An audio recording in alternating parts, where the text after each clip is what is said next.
photofenton degradation of methylene blue dye by modified ferrite nanoparticles। Now हमने इसके लिए optimisation के लिए CCD रन की सेंट्रल कंपोजिट डिज़ाइन, जिसमें हमने 4 फैक्टर्स को रखा, जिनमें फैक्टर A जो है वो concentration of methylene blue dye, then amount of catalyst, and third is a pH, and 4 is time, irradiation time. तो एक्सपेक्टेड जो है या प्रिडिक्टेड जो है डिग्रेडेशन हमें जो है सॉफ्टवेयर ने दी, जिसके बाद हमने 30 रन्स को रन किया और हमारी डिग्रेडेशन नियरली करीब आई। दोनों ही फेराइट पार्टिकल्स ने काफ़ी इफेक्टिव डिग्रेडेशन शो की। नाउ हमने मॉडल की सिग्निफिकेंस देखने के लिए एनालिसिस ऑफ वेरिएंस की, जिससे हमें ये पता चला कि यहाँ हमारा मॉडल जो है वो उसकी F वैल्यू और P वैल्यू जो है वो सिग्निफिकेंट है। नाउ फैक्टर्स में हमारे जो है कंसंट्रेशन, अमाउंट, pH और टाइम, ये सारे फैक्टर्स सिग्निफिकेंट हैं।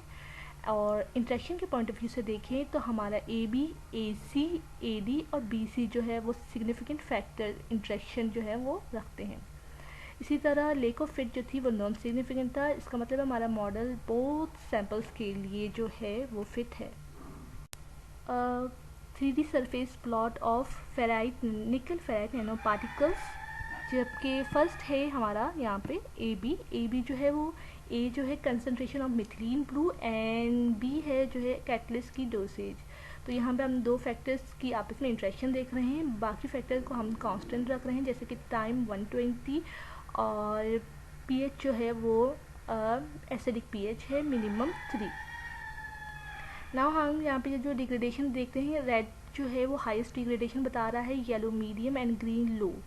तो हम यहाँ से देख सकते हैं कि कंसंट्रेशन के कम होने पर और अमाउंट के बढ़ने से कैटलिस्ट के यहाँ पर डिग्रेडेशन हाई हो रही है, क्योंकि कंसंट्रेशन के बढ़ने से एक्टिव साइट जो है कैटलिस्ट की वो कम हो जाएंगी, तो डिग्रेडेशन कम हो जाएगी। मगर अगर हम अमाउंट ऑफ कैटलिस्ट बढ़ा दें और जो है कंसंट्रेशन को कम कर दें तो डिग्रेडेशन ज़्यादा होगी, क्योंकि एक्टिव साइट्स ज़्यादा होंगी। इसी तरह AC के जो है रिलेशनशिप वो कंसंट्रेशन और pH के दरमियान है। रेड एरिया जो है वो हाईएस्ट डिग्रेडेशन शो कर रहा है, जो कि ये बता रहा है कि कम कंसंट्रेशन पर और कम pH पर डिग्रेडेशन ज़्यादा हो रही है, क्योंकि जो लेस pH है वो फेंटन प्रोसेस के लिए जो है वो फेवरेबल है। कंसंट्रेशन का कम होना, इसका मतलब है एक्टिव साइट्स जो है वो अवेलेबल है।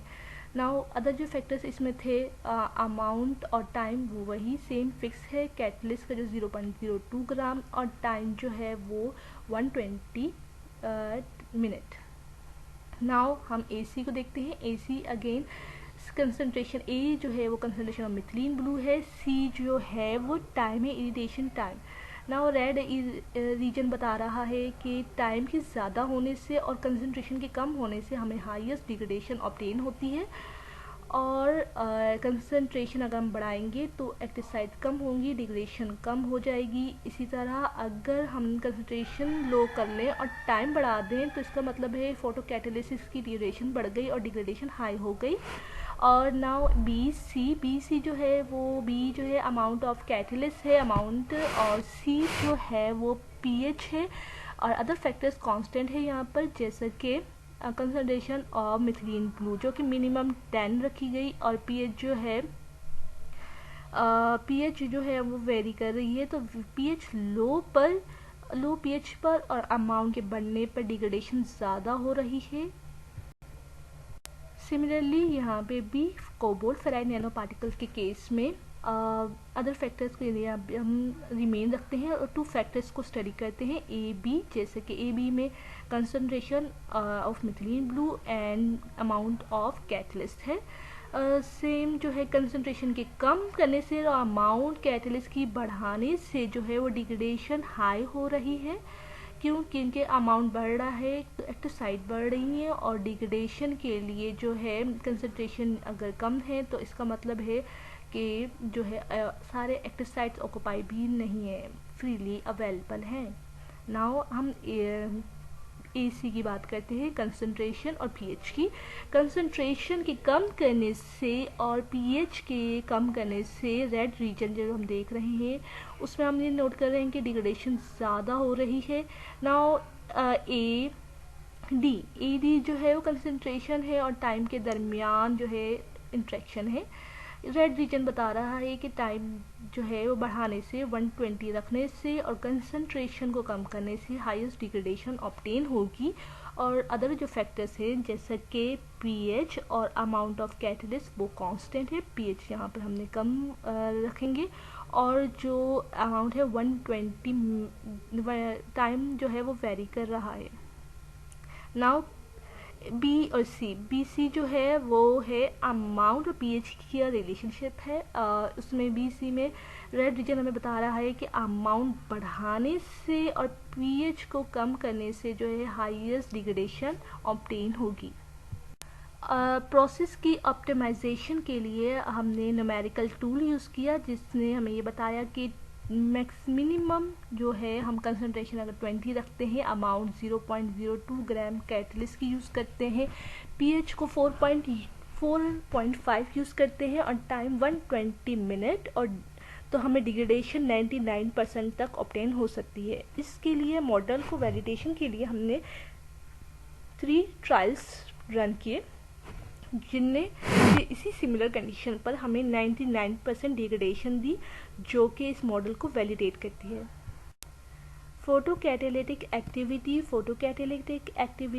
को स्टडी करने के लिए बोथ कैटलिस्ट की हमने मिथिलीन ब्लू के 3 पीस को नोट किया है जिसमें हमने जिसको नोट करने के बाद हमने 1 पीक सेलेक्ट की है फॉर फोटोकैटालिटिक एक्टिविटी चेक करने के लिए।